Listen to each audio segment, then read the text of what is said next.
की इच्छा। असंयमित जियोगे, असंयमित जियोगे, अनर्गल प्रवृत्ति करके जियोगे तो मेरे मित्र फिर तुमको औषधियां खाना पड़ेंगे।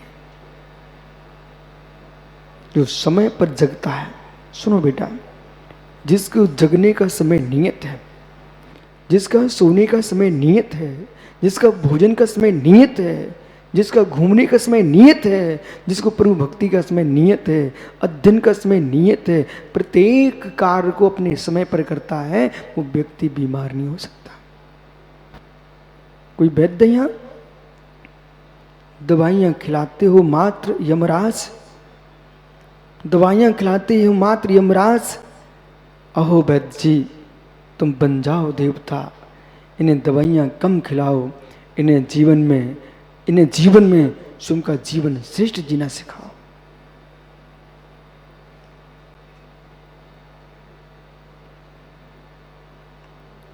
खड़ी गाड़ी भी जाम हो जाती है, खड़ी गाड़ी भी जाम हो जाती है।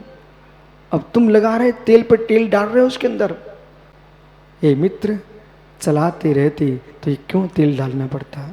सुबह से आप ये शिक्षा दिया करो, सुबह से सुंदर थाल जाओ और श्री जिनालय में जाके पूजा करो और 24 में पहले एक एक प्रतिमा के सामने बैठ के नमस्कार करो। 24 जिनालय में जाना और एक एक श्री जी कर को गवासन से बैठ के फिर खड़े होके फिर नमस्कार करना। और मित्र, नहीं तुमको लगवाए ठड़ बैठ के, तुम तो नमस्ते करो भगवान को। मेरे मित्र, वंदना भी हो जाएगी, बंधन भी ढीले हो जाएंगे, श्वास भी ठीक होगा और पुण्य भी ठीक रहेगा। सुब बाबूजी बगल में तो सुधीर का घर है, मंदिर आने के लिए तब भी उसको कहता बेटा गाड़ी लाओ गाड़ी। अब पता नहीं थक गया इसलिए मंगाता है कि अड़ोस पड़ोस को दिखाने के लिए मंगाता है कि भाई गाड़ी पे मंदिर आते हैं। हे मित्र, पैर में तकलीफ तुम तो आ जाना, लेकिन विशेष समझो कि यदि व्यक्ति धीरे धीरे धीरे धीरे टेकते टेकते मंदिर आ गया तो मित्र, जैसे गाड़ी चलती रहती है इसलिए चलती रहती है, ऐसे ही जितने वृद्ध हैं भैया मेरी बात मानो, तुम तो चलते रहोगे तो चलते रहोगे। महावीर भैया बाकलीवाल जी, मित्र बैठ मत जाना, आप धीरे धीरे बच्चों को साथ में लाना। बोले चलो, वो मैं चल नहीं पाता हूँ, तेरा सहारा दे दो, साथ में लाना। उससे लाभ क्या होगा कि उनको भी मंदिर हो जाएगा, वो आपको भी मंदिर हो जाएगा। लेकिन बाना तुम बेटा साथ चलो तो साथ में लेके आना, लेकिन सारा मत लेना, आवश्यकता नहीं है तो सारा मत लेना। इस शरीर को चलाते रहोगे ना तो चलता रहेगा, और नहीं चलाया तो जाम हो जाएगा। तो जब कितनी सुंदर विधि तुम्हारे पास है कि सुबह से जिनालय जाओ, मंदिर के लिए जाओ, मध्याह्न में मंदिर जाओ, शाम को पुनः मंदिर जाओ, और मेरे मित्र मंदिर जाते रहोगे तो मेरे विश्वास रखना रोग तुम्हारे अंदर नहीं आ पाएंगे। जीवन का लोभ, कार्तिक उपेक्षा ग्रंथ में लिखा है, ये जीवन का लोभ बहुत खोटा लोभ होता है। अपने जीने के लिए कितने प्रकार के लोग कंद खाते हैं, लहसुन प्याज। ओहो मित्र, कितना प्रयोग करते लोग। बोले लू ना लग जाए तो प्याज खा रहे हैं, ठंडी न लग जाए तो लहसुन चबा रहे हैं। अरे ज्ञानी, व्यायाम करो, ना लहसुन ना प्याज। प्याज को ठंडी लग जाए, लहसुन को गर्मी लग जाए, और तुम्हें गर्मी नहीं लगे ठंडी भी नहीं लगे, दिगंबर मुनि बन के घूमो, कुछ नहीं होता है।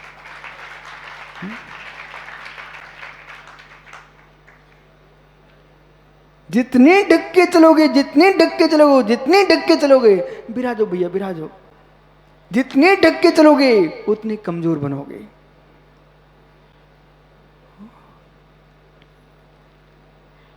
चेहरा आपके पास है, कितनी ठंडी पड़ती है, तुम तो इसको तो ढकती नहीं हो। इतनी ठंडी पड़ती है, सब खुले रखते चेहरे को, यानी इसको ठंडी नहीं लगती क्या? अब सोच लो, जितना स्थान खोल के रखती हो ना वो अपने अनुसार ढल जाता है। ऐसे ही दिगंबर मुनि सारा शरीर खोल के रखते हैं तो शरीर भी अपने आप में।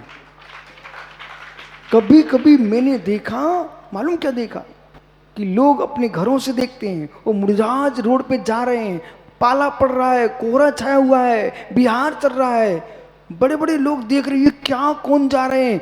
मालूम, ठंडी को ठंडी लगने लगती है, शर्मा करके अपने आप ठंडी होती है, सूर निकलने लगता है। बोले क्यों? ये ऐसे ऐसे महात्मा लोग हैं, ये हमसे भी नहीं डरते हैं, तो किसी से नहीं डरते हैं। तो गर्मी आती है तो वो ठंडी हो जाती है, और ठंडी होती है तो गर्म हो जाती है। जीने का लोभ, जीने का लोभ आज आपको अनुभव में आ रहा है। जितने बच्चे, युवा, माता बहनें, भाई बंधु सब उपवास कर रहे हैं। क्यों? अभी तक तो सुबह से शाम तक आप लोग कितनी बार दूध पी लेते, पानी पी लेते, ये ताकत कहां से आ गई आपके पास? अभी तो आप, मालूम, मैं जान के कहता हूं भैया भोजन कर ले, भोजन कर ले, जा। बोले नहीं गुरुजी, दुनिया के लोग खाने के लिए रोते हैं, दुनिया के लोग खाने के लिए रोते हैं, और यहाँ ये युवा उपास के लिए रोते हैं।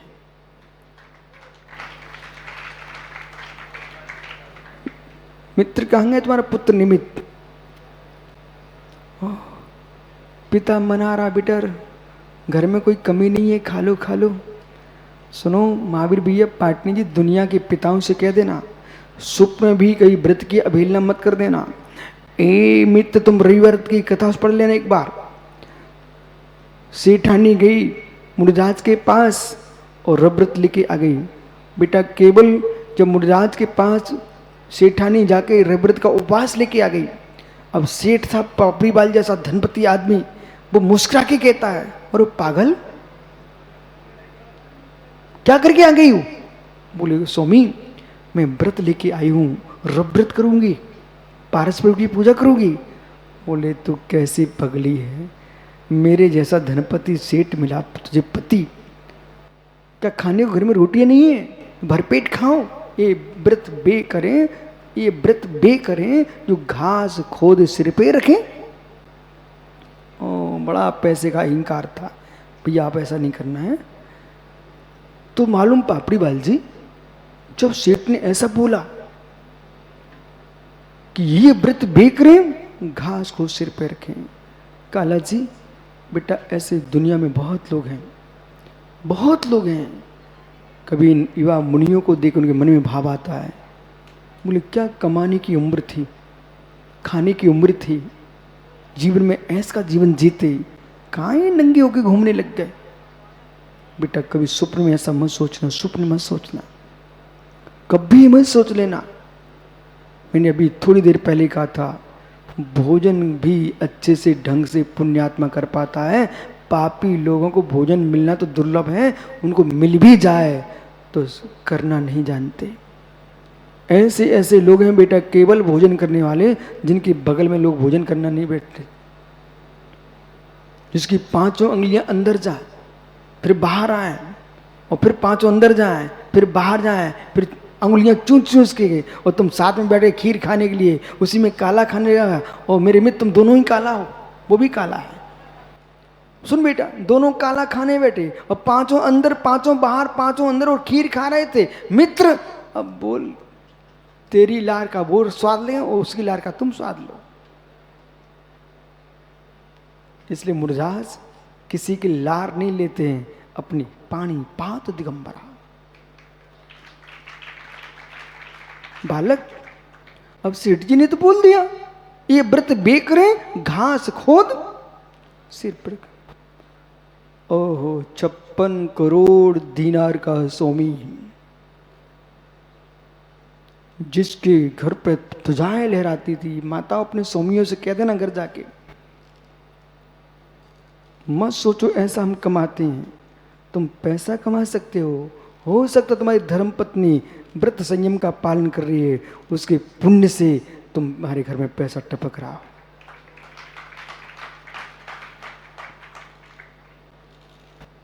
और माताओं से मेरा कहना है, जो कमा के लाता हो दान भी दे रहा हो तो कोई मना मत कर देना कि सब दे दोगे फिर घर में क्या रहेगा। दे के आया था सो आ रहा है,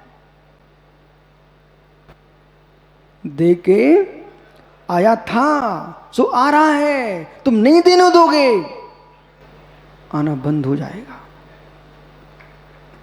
सुब्रत सागर जी, पीयूष ब्रह्मचारी बता रहा था, बोले एक बार चीन का कोई शासक था, खेतों में चिड़िया धान चुर रही थी, उसने पता किया एक चिड़िया कितना खाती है। उस पागल ने मालूम किया एक चिड़िया कितना खाती है, बोले एक चिड़िया 1.5 किलो खा जाती है, ऐसा बोल दिया। बोले इतनी फसल खाएगी तो देश का क्या हो रहा है। उस अभागे पापी ने चुन चुन करके सारी चिड़ियों को मरवा दिया, मरवा दिया। अगली बार जब फसल आई, अन्य वर्षों की अपेक्षा से उससे आधी फसल रह गई। फिर पूछता है ये क्यों हुआ। बोले महाराज, प्रकृति के नियम से तुमने छेड़छाड़ की है, सारी चिड़ियां खत्म हो गई हैं। तो क्या हुआ, दूसरे जीवों ने फसल को समाप्त कर दिया। और फिर क्या बोलता है, बोले भारत से, पड़ोसी देशों से चिड़ियां बुलाई जाए। ओहो, सुनो मैं क्या बोल रहा हूं, चिड़ियां बुलाई जाए। बेटा, घूमने में, सिनेमा हॉल में, दुनिया के बच्चों के बीच में बैठ करके तुमने पुण्य की चिड़िया को मरवा डाला। अब तुम हो गए दरिद्री। अब कह रहे कि भारत से चिड़िया मंगाओ, पुण्य की चिड़िया मंगाओ, पुण्य की चिड़िया मंगाओ। ऐसा क्यों किया जो चिड़िया तुम्हारी नष्ट हो गई। तुम छोटे बच्चे नहीं, बच्चे अब आप लोग बड़े बड़े हो गए हो। समाज में उठना बैठना सीखो, साथ में ये भी देखना सीखो कि 10 साल पहले कौन आदमी गरीब था, 10 साल पहले कौन आदमी अमीर था। उन दोनों घरों में देख के आओ। जो गरीब था उसकी क्या हालत रही है, और नीचे गिर गया तो अनाचारी होगा। गरीब था, सदाचार में चला गया, ऊंचे चला गया। और जो व्यक्ति धनवान था, धनपति था, परंतु उसने आचरण बिगाड़ लिया, उनके बच्चे अब कमा नहीं पा रहे। जो दादा की रखी थी, हर वर्ष एक जमीन बेच देते हैं, एक भवन बेच देते हैं। मेरे सामने दिख रहा सब, एक बिल्डिंग बेच दिए, एक भवन बेच दिया, एक खेत बेच दिया, बोले उससे जी रहे हैं। समय देखो, समय देखो सिंधु, समय देखो कि जो पहले जो जीता था पुण्यात्मा, तो लोग खेती दे के चले जाते थे। आज उनके नाती पोते बेटे बेच बेच के जी रहे हैं, और वो भी जब बिच गया तो पड़ोस में भीख मांग के खा रहे हैं। ये व्रत बे करें जो घास खोद सिर पर रखें।